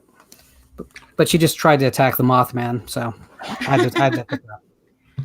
Well, I mean, the main, I guess, appeal for this film is that it is found footage style, right? Which was popular at the time it was released. You think that's just Romero trying to capitalize on some popular gimmick at the time? I think he just wanted to make a movie, and he knew that the budget for found footage films was significantly lower. But still, he was a guy who couldn't get anything launched if it wasn't called Dead, didn't have Dead in the title. So it was kind of a perfect match of things. But it still was a $2 million project. So it's not exactly as cheap as you'd think. And I think that's the thing. But besides the image of the zombies in the pool, there was nothing that stuck out to me visually about that whole movie. I think that's my biggest concern about that movie. And yeah, I remember very little about it. That's the other problem. A Romero film should be memorable at least. Yeah. Well, you're 20 million versus 2 million, right? Yeah. Just 3 years later. So, I mean, it's not a huge, inflation jump. No. All I remember about it really is that it was found footage, which turned me off immediately because I'm not a big fan of the found footage film. And I remember the main girl, she had dark hair, and I remember them being in a hospital and in some kind of like recreational vehicle, I think. And that's it. That's all I remember. I can't remember any of the deaths. I can't even remember what the zombies look like. So, it really wasn't. It's not a memorable film. I think that's part of the problem. It's very forgettable. It's funny because and maybe they did, but had Asylum made a ripoff, it would have had the same quality. And that's probably the biggest problem I have with the movie is that you could rip the film off and it would have been indistinguishable from the original. And we're talking about George Romero here. Right. None of us wanted to see this big of a fall. But again, besides Cronenberg, I think all of our 70s and 80s favorite horror directors went through this process. Mm-hmm. The money dries up, the opportunities dry up, they have to go back to wells they never wanted to go back to, and the quality just falls off. How do you feel about the Masters of Horror series? Do you think there was any kind of resurgence there with some of these, back when some of these guys were still alive? I have a real unpopular opinion about this. And not surprising, because I hold a lot of unpopular opinions, I guess. I never realized quite as many until I started speaking online about them. But the truth is, I don't think there's very many good episodes of that series. Mm-hmm. There's not many that I think are very good. And I actually think that Fear itself, NBC's attempt to do the same thing cheaper, was actually a better show. I need to go back and watch Fear Itself. I don't know that I ever finished it. That was Mick Garris led that, right? They were both Mick Garris Okay. productions. But the thing is, Fear Itself, because it was going out on regular television, it didn't force nudity into every basically short film. It wasn't quite as formulaic to get all the exploitation elements in. So it was more like a Tales from the Dark Side type thing to me. That's how I Which, saw it too. yeah. But Fear Itself doesn't get talked about at all, but we still talk about Masters of Horror like it was this big thing. But I sit there and I look at... You were into it? Oh, yeah, big time. I think Coscarelli's episode is pretty good. I think Carpenter's episode is okay. The first one, Cigarette Burns. Cigarette Burns, yeah. Cigarette Burns, yes. That's the one I remember. And the, Coscarelli doing a Lansdale story, that was always going to work. But it gets rougher after that. It's like, it's not a great series, I don't think. Well, I was just thinking, I know these guys aren't making big movies at the time. Maybe we could take a smaller budget, maybe put a short out, about an hour long, I think is about what they were. I don't know. It worked for me, but obviously. Yeah, they were on Showtime, and if I caught it on and I thought it was interesting, I'd watch it. But I literally don't remember any of them except for the Carpenter one. That's it. Screwfly Solution, I think, is really good. Dreams of a Witch's House. Oh yeah, that's the Gordon one. Yeah. So, okay, let's do this. If we're gonna go on a sidetrack, let's go on the sidetrack. Sorry, I didn't mean to. No, it's cool. There may be never another chance for me to say this, so I'm gonna say it. So, Dreams in the Witch House is a Lovecraft adaptation, and for some reason, Hollywood just consistently remakes the same or readapts the same Lovecraft stories over and over. Dreams in the Witch House was made as Curse of the Crimson Idol or Crimson Altar or the Crimson Cult, depending which print you saw.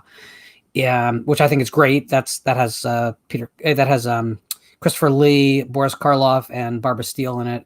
And there's no way that was going to fail. But in the New World tried to make an adaptation of it, and they ran out of money. Eventually, they released the uncompleted film on DVD. It's unwatchably bad. And when we got to Masters of Horror, once again, I don't see the Lovecraft story in what they put on screen. And it's frustrating because why do they keep going back to the same story and not telling the story? What is that? I don't know. I want people to make more Lovecraft stuff. I'll tell you that much, though. Give me my Mountains of Madness. I don't want Del Toro necessarily, but give me my Mountains of Madness. Give me my Whisper in the Dark. Give me my Thing in the Doorstep. Give me the movies, but give me the real stories. Yeah. I mean, I guess the reason why I liked it so much is it felt very Tales from the Crypt, but it had a little bigger budget than Tales from the Crypt, and Tales from the Dark Side and Monsters, and I love all that stuff. So I was just really into it, and that every week I can tune in for one of my favorite directors to make a new short film. I don't know. It was just something about it that I was really into. Jay, did you ever see Darkroom, the early 80s James Coburn hosted anthology series? I believe so. They're almost all available on YouTube. They're awesome. Write that down. Darkroom. Not available on physical media. Of course. No, I don't think they're even streaming anywhere. But great. YouTube has them, so Awesome. pick it up there. There's everything. There's early King adaptations in that series. There's everything. It's awesome. Anyway, Diary of the Dead. I think the reason it's so easy to get sidetracked is because there's just not a lot of there, right?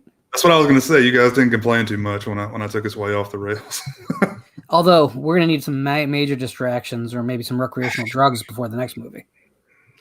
The next one, I don't think I have seen. I honestly don't. Just pretend you had, because no one in the chat is going to challenge you. It's hard to find, I think, now, isn't it? Excuse me? It's kind of hard to find. Well, I think you can find cheap used DVDs that used to be a Blockbuster, but to get a new good-looking print, no, I don't. But no, do you really see like a limited edition, Shout Factory edition of that movie? I mean, well, that wouldn't surprise me actually, but someone would need to get that number in their spine number in their collection. Nico, Yeah, I would love to do that. You should come on with me for that episode. Sorry, complete aside. So I guess my thing with Diary is this: I watched a film at midnight that kind of broke my heart, and while Land was a very mixed bag for me, I could see that they were trying to do something. I just didn't like what they were doing.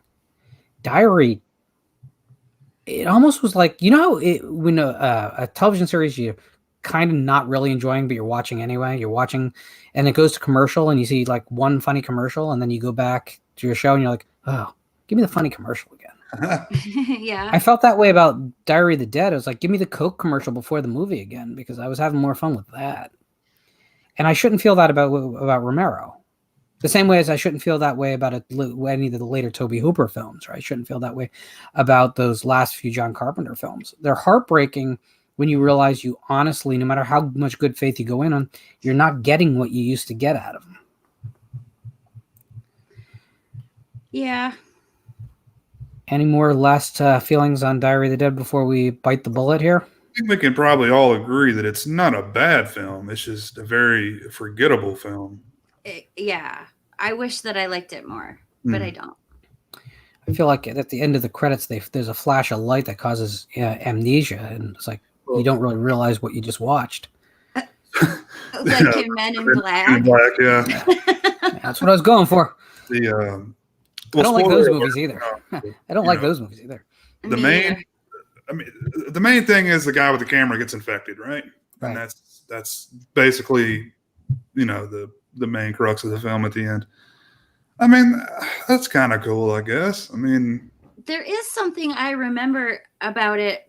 I remember feeling like they were trying to give this dynamic like they did in the Blair Witch Project, where the person behind the camera, or maybe it was the person in front of the camera, was like obsessed with it, wanting to keep it going on camera like the whole time to document it. I can't remember if it was the guy that was holding the camera, if it was the girl, but I remember that element being there. And I did like that element. Like I said to you earlier, Lauren, I'll find something I like about almost anything. Well, you'll have to come back on after you actually see Survival and see if you can do that. Yeah, we'll see. Although I don't wish that on people, so that's not fair.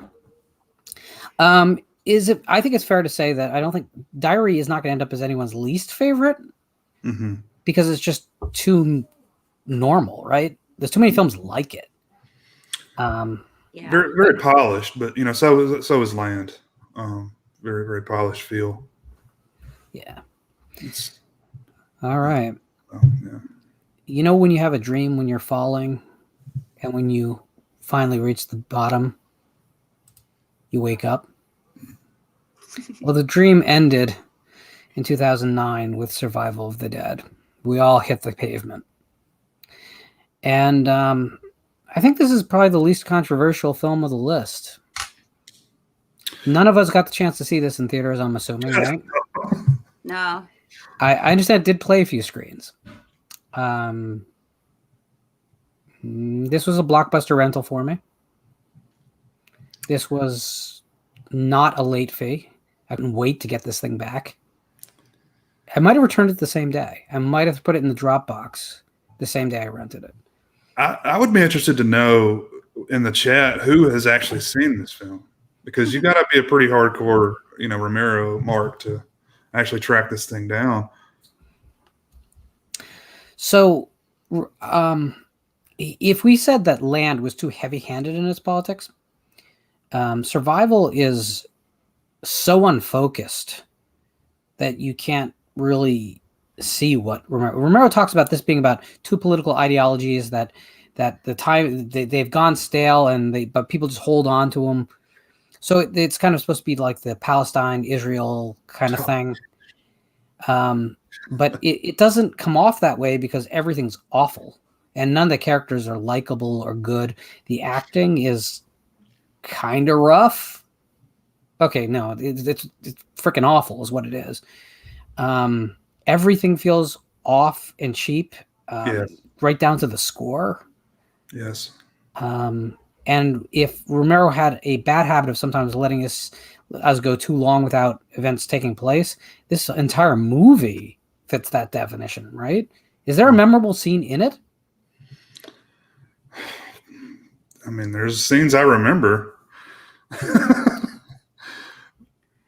Jess Graham says he actually likes Survival better than Diary. Yeah. Is he just? I mean, good for you, sir. They made it for you. It's your movie. It's okay. Jess owns a copy.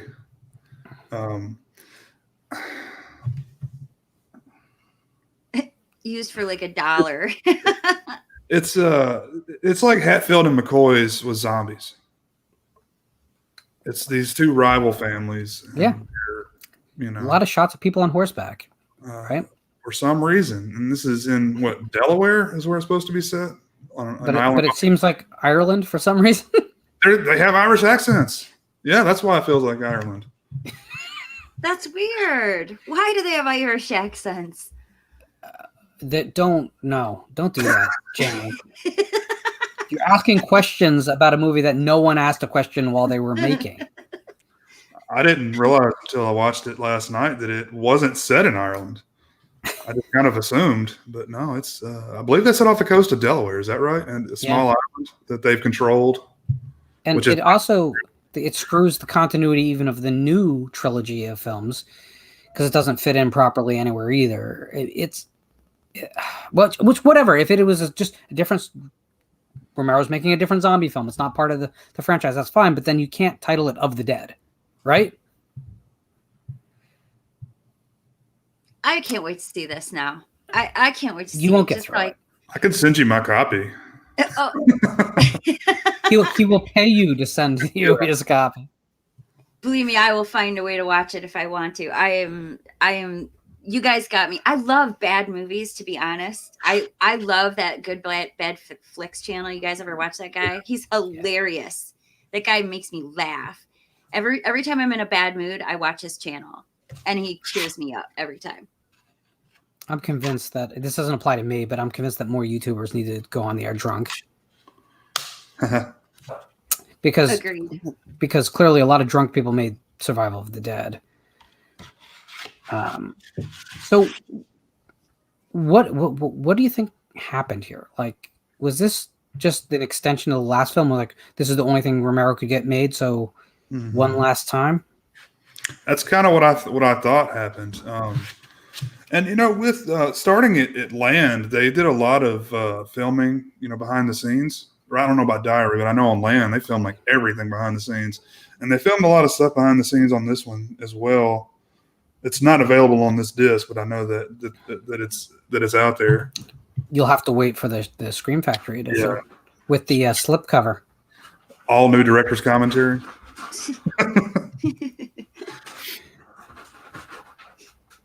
I don't know what happened, man. It's almost like someone handed him a script and he's like, "This will be my next Dead film." Is kind of what it feels like. It doesn't feel like a Romero film to me very much, but maybe more so than Diary. But I don't know. Was there something stopping him from his vision? Maybe. That's very possible.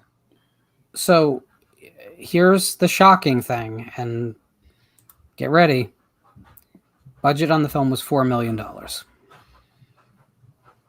That's more than Diary.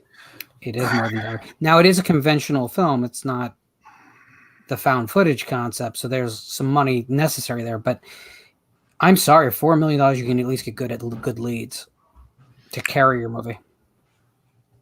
Yeah, is there anybody that I would know in it? Mm-mm. No. Well, yes. Oh, Jamie, really? there is. Well, Kenneth Welsh is in it. Oh, well, yes, of course. Unrecognizable. Wyndham Earl. And phoning it in, but that's about it.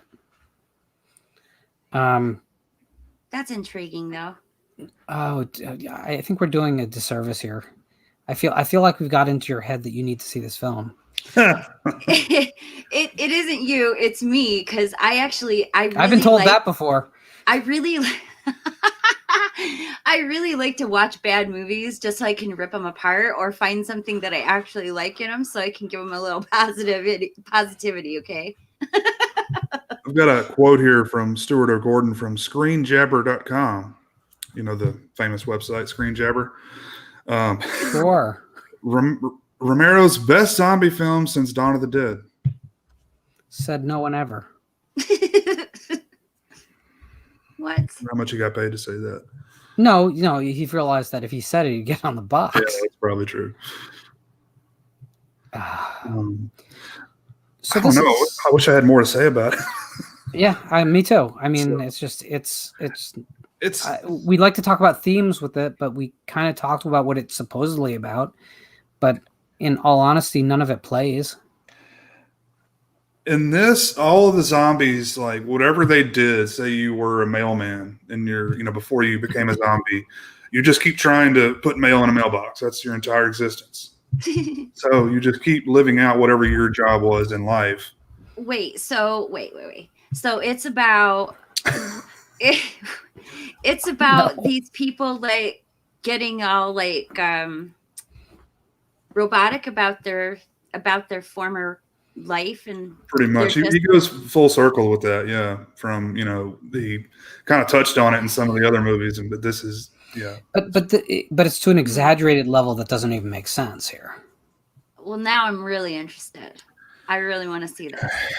The lead, or one of the leads, he has twin daughters. One is a zombie that just rides around on a horse for most of the movie. And one is not a zombie, and that comes to play at the end, the climax.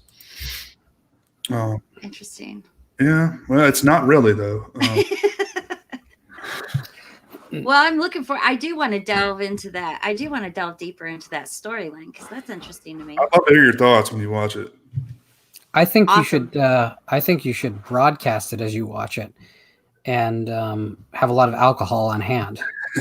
All right, I'll get and maybe alcohol and cough syrup at the same time. Oh, I don't do that. But I will get myself make a bottle special occasion for survival of the dead. I'll get myself a bottle of Moscato, and maybe that'll be the first thing I do on my own channel. That's pretty rich that's pretty rich blood. Yeah.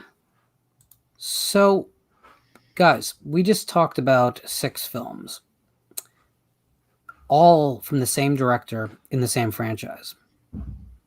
That's something that doesn't happen, right? Right.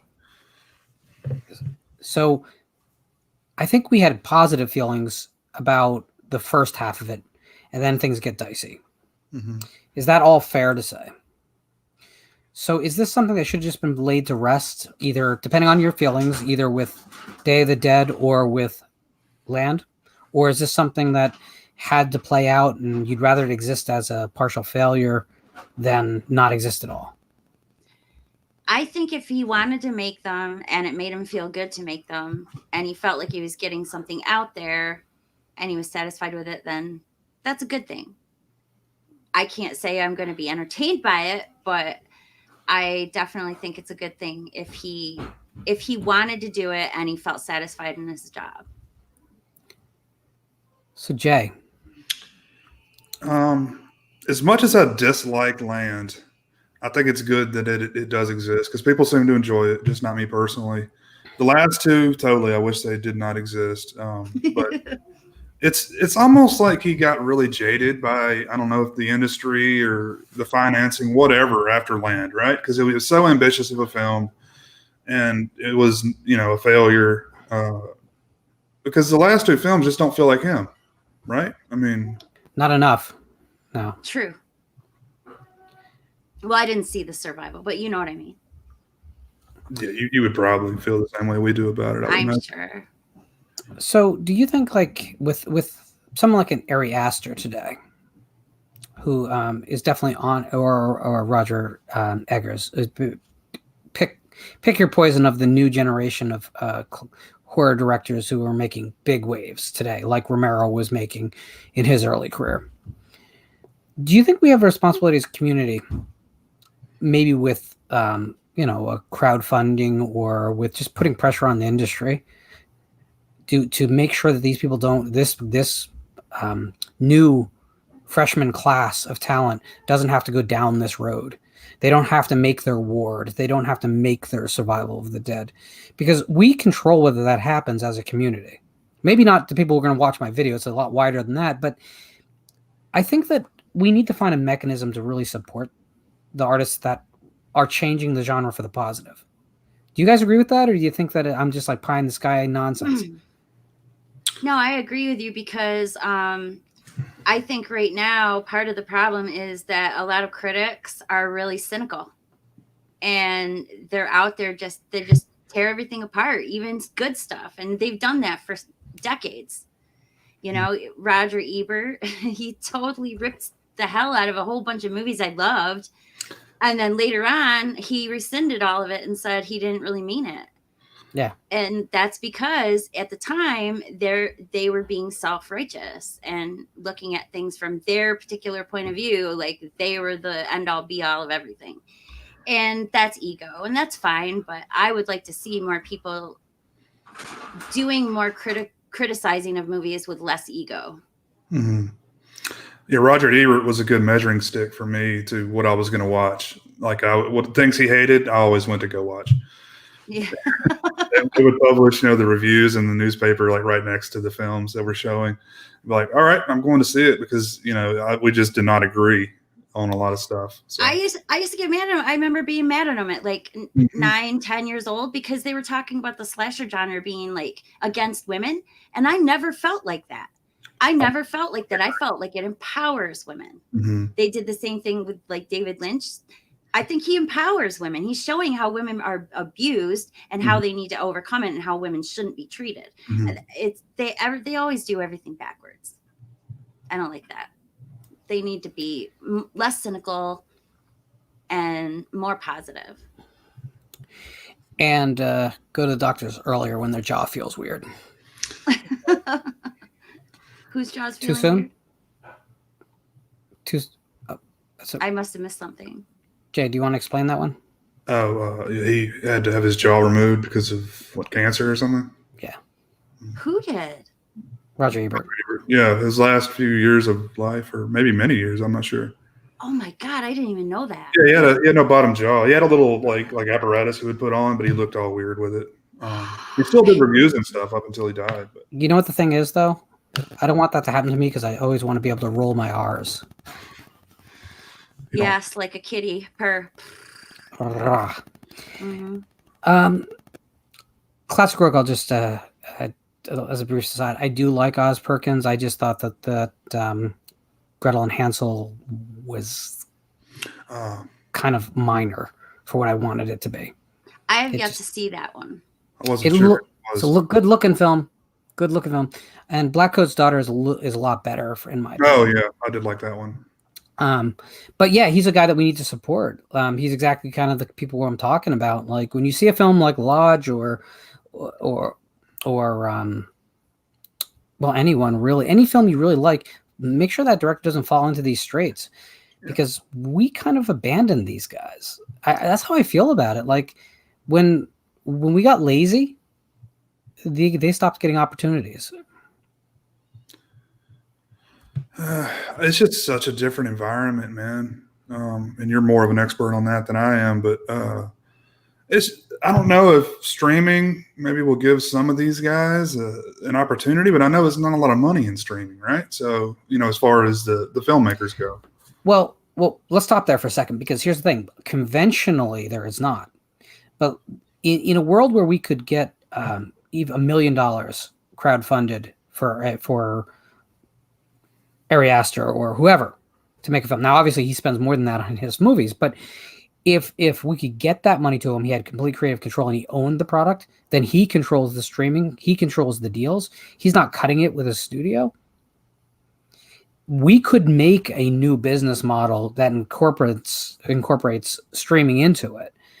Now, I'm not saying people need that if they're working with the studios and the studios are still playing ball. Obviously, as long as A24 is protecting those guys, we're good. But if we ever see the fall start to happen, I think as fans need to find a mechanism to step in so that we don't feel the same way. Because I hated when I put this episode together, I knew that there was going to be a part of it that's really sad. Yeah. And I just think that I'd rather it being a cautionary story than anything. We need to support, like, a big thing you can do is, now that the director's cut of Midsummer is coming out, if you like that movie, please buy the director's cut, because that empowers that director. Whatever money gets made there, the studio will understand is because they trusted his vision to come out. Guess what's going to happen with his next film? He's going to get final cut, because that's where the money is. Right. So there's things we can very subtly do to help change the business, because it's only about money. And if all of us give a buck, believe me, it goes a long way. Now, let me ask you this. Louis C.K., the comedian, I know he's been under fire or whatever, but what he did, he kind of set a precedent when he, instead of saying, I'm going to do my special on Netflix or Hulu or wherever, or, Amazon Prime, he put it on his website for like, you could buy it for like $5 or whatever. So, I mean, maybe these guys could start doing something like that, through some sort of a service. I don't know. But instead of, I know Netflix doesn't pay a lot, right, for some of these independent features. I mean, so they're not really making the money. It's Netflix making the money off the thing. So, like, independent productions right now have to have a lot of long-term ability to repay. So if you make a film for $1.5 million, you have to get to, you have to get into Walmart on DVD, specifically on that format, because that's where the money is. You have to get into the red box. You have to get on a streaming service that's going to pay out. And even Shudder isn't a perfect match, because although Shudder is great for hitting your core audience, it's just not as wide as the other guys. So if you can get on Netflix, yeah, you're getting pennies per stream, but you got a much wider pool. But it's a long slog to get to the point of profitability and beyond. Right. Now, the idea is you should have the rest of your life to do it. So that's great. But that instant, like, okay, opening weekend, we made our money back. This guy's really reliable. Let's give him money to make the next movie. That model is kind of dead for anyone not making Conjuring universe movies. So it's the industry that's the problem. It's the cost of the industry. Yeah. Yeah. And simply the fact that there's too much entertainment out there. For millennials won't pay money for movies in general. They'll pay for services that give them movies, but they won't pay for movies themselves, because they're a generation that has grown up in a single-use digital world. It's completely different than how we grew up. I know some reviews and videos I've done in the past, people always post comments, where can I download this? It's like, I'm not telling you that, dude. You can figure that shit out on your own, because I don't want to endorse that. I don't want to condone that activity, because that's what's killing the thing I love, Yeah. I look at it like this. Growing up, we go to the movie theater, right? And we go to matinees, I bet, like $5 to get in the door. You pay for your popcorn's probably more expensive than the movie cost you, right? So we grew up like that. We also had the option to rent videos for $3.99 at Blockbuster or, wherever your video store was, whatever it was. It seems to me that it wouldn't be that hard to transfer that idea to a streaming service rather than, streaming. I like the idea of them streaming free movies. That's great. And that works good. But they should have more for rent. Do you know what I mean? Like $5.99, you can watch the newer movies. And that should be what we are doing now to replace this whole movie theater thing. As long as COVID's going on, I don't know how else to. I got a crazier concept for you, Jamie. Yeah? What? Okay, so not tethered to any specific service, but crossing all services. What do you think about a digital tip jar? So in other words, if you love a movie, no matter where you watch it, you could, with a click of your remote, give $1 to whoever the rights owner is of that film that does not go to the streaming service that is providing it. They're making their money off of providing the video in your subscription. And this would be cross-platform. So it would if it's available 3 different places, it's one program that goes with it. That's an interesting idea. I think you're overestimating the people that are actually going to tip. I've worked in food service before, and a lot of people are assholes, man. Yes. No, but it would give a direct way that if the community starts talking up something, hey, you got to check out this movie. I mean, look at the super chats. I don't get super chats. I don't have that turned on either. Because I want this channel to be not commercial in a lot of ways.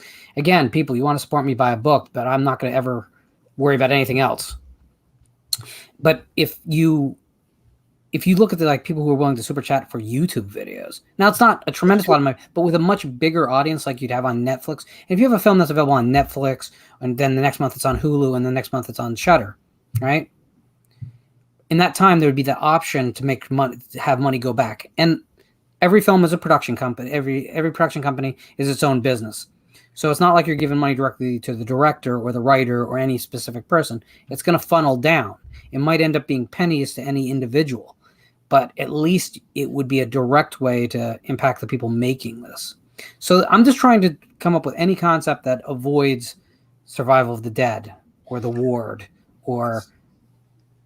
It's very interesting. I'm so out of touch with young people now. I don't know, but I know like PewDiePie and shit like that. That dude's gotten rich, and now the advertising money's not there. It's all coming from Patreon. So it's people directly putting money in his pocket for his content, and it's not behind a paywall. You could watch that stuff for free and not pay money. So yeah, it's very interesting. Obviously, it costs a lot more to make a feature film than a YouTube video, but again, on scale, I mean, what if they crowdfunded part of the money, could be crowdfunded, and then the studio, seeing that there's interest, could take over and add to it, and then I think that the rental price, if they're going to stream it, they get their streaming price, but the rental price should go to the maker. That's interesting. I just think we have to find a way to make this happen so that we don't have to keep just... Because I don't think... the other thing is I don't think people are going to have Romero-esque careers, whereas they work for 4 decades. I think people are going to work for 10 years, 12 years, and then they're just going to become another entry on IMDb that does not get updated. Oh, fuck. I hate that. It's really has to be like a work of passion now, doesn't it? To be an independent filmmaker more than anything, because you're not going to get rich doing it. I mean, chances are. I think. I'm sorry. The key, I think, is you have to ignite the youth. You have to ignite their passion, and it's hard to do. And I know this because I have an 18-year-old. And I'm trying to get him to be passionate. Actually, he is very passionate child. He's going to be a journalist, and he's extremely he's so passionate that his teacher, his English teacher, wrote a speech about him for graduation, which I thought was very lovely, and talking about how you want to have a hard conversation, you have it with Alex, because Alex he's willing to have hard conversations, and he gets that from me. So I just think that these kids need something that they're going to be passionate about, that they can put themselves into.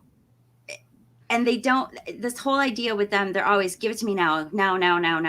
That's the problem, is they want everything so fast, and they consume it so quickly, and they chew it up and they spit it out, and that's the problem, is that they've grown up on this idea that everything has to be quick and easy.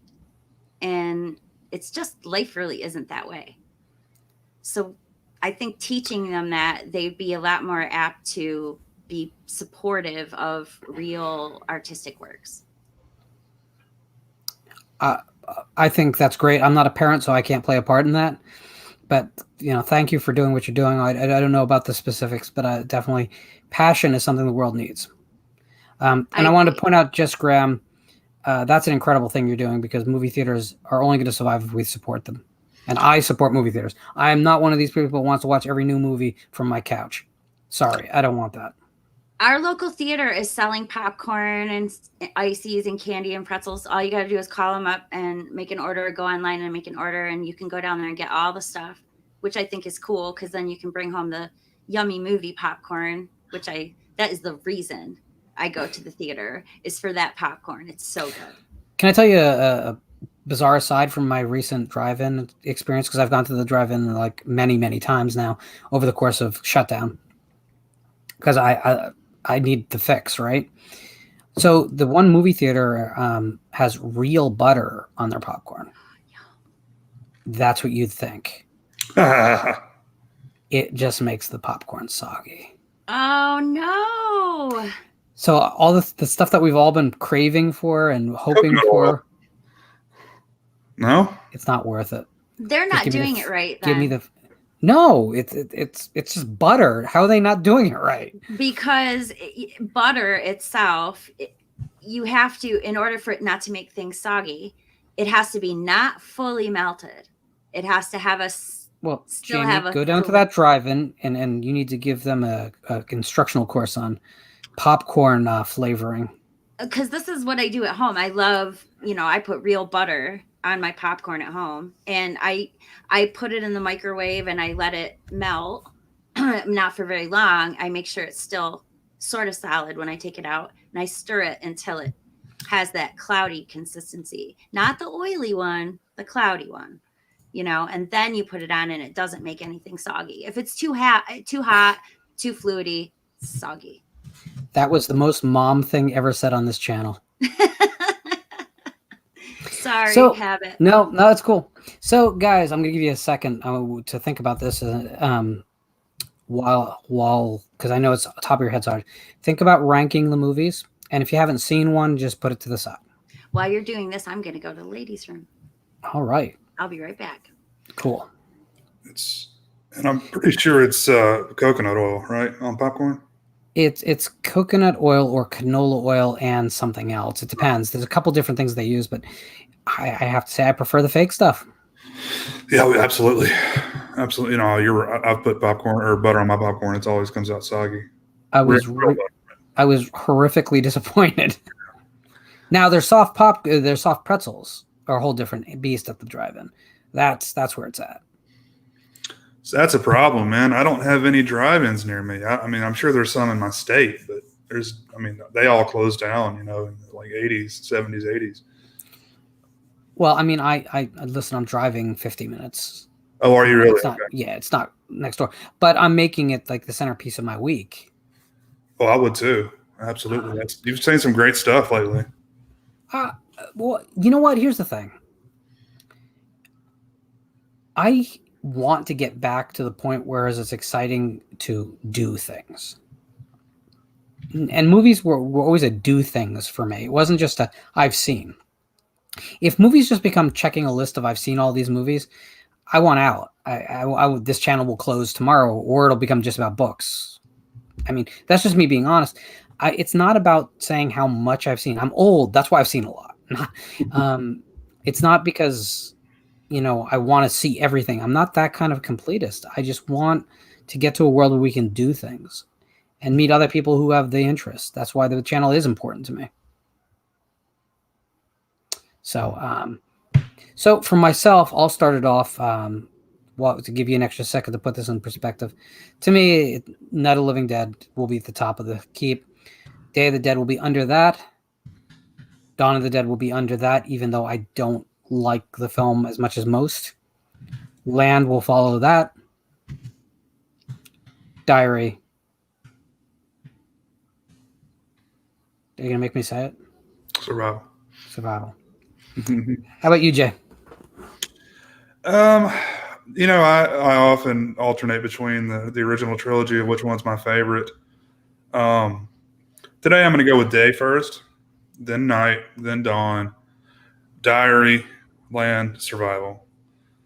If Survival wasn't so bad, I would put Land at the end just because of how bad my experience was when I saw it originally. But it gets right above the second to last spot. Jamie?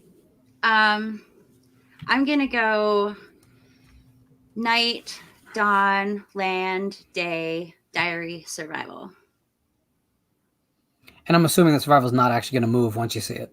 No, probably not. If it does, I will tell you. Well, you'll have to tell us. Yeah. All right. So, I don't have a video prepared, but on Thursday, the show will return at 8 p.m. My guest will be Hildy Silverman. Hildy was the editor of Space and Time magazine for 12 years. Space and Time was pretty much the premier science fiction, fantasy, and horror fiction magazine on the market. I'm sure if you peruse the Borders magazine racks, you saw it innumerable times. I've known Hildy for years. We run in some of the same circles at different times. She's a great person with a lot of great stories. She's rubbed shoulders with a lot of interesting and great people. She's also a great short story writer in her own right, although she never published herself, which I think is a truly remarkable thing, given that she had so much. I'm sure the temptation is there to do it, but she had enough respect for the business of publishing that she never took a shortcut. So Hildy will be on to discuss and take questions, and that conversation will broach on more than just horror. There will be science fiction and fantasy, because it is a big part of what Space and Time was. But I think that you're all going to fall in love with her passion for what she did for so long, which was basically curate the imagination of a readership for 12 years. That is a life worth living. So before we go, guys, how do we follow you? How do we stay in touch? And what are you looking forward to on the horizon? Jami. You can find me on Twitter and Facebook at Jami Kisses. And you can see me every single Sunday afternoon at 2 p.m. Eastern Standard Time US on Twin Peaks Coffee Time. And Jami, what is your favorite male body part? My favorite. Do you really want to know? No. That is from a conversation we don't need to repeat. Actually, I'll tell you. It's hands. There you go, guys. Jay, I'm not going to ask you your favorite male body part, but all the rest of it. Yeah, just check me out on Twitter, Jay the Stingray. I'm pretty much everywhere else, Jay the Stingray. You can find all my stuff on Twitter. I've got a good bit of stuff going on, and hopefully more to come. So, well, guys, both of you are some of my favorite content providers out there in different ways. I've said it a million times. Jay is the heart and soul of the former Sausage Factory, now Region Free. He's one of those guys that I always want to hear more from than used to get his voice. So having him on my channel and giving him a platform is something that I'm never going to stop doing. Because I just think you have a vital human voice. And I think that we all want to hear more from you, Jay. well, thank you. Jami, I think that you have a lot to say, and I think that you do really well in different environments where your voice is not typically heard. So I think we all are really eager when the new season of Region Free starts to get a different perspective that perhaps people have not been getting on that channel in the past. And you're awesome. Thank you. Absolutely. So are you. I'm breathing. That's what I'm doing. All right, guys. I want to thank all of you who out in the chat who came in today. We actually had a really lively chat. It was moving fast enough that I didn't catch a lot of questions.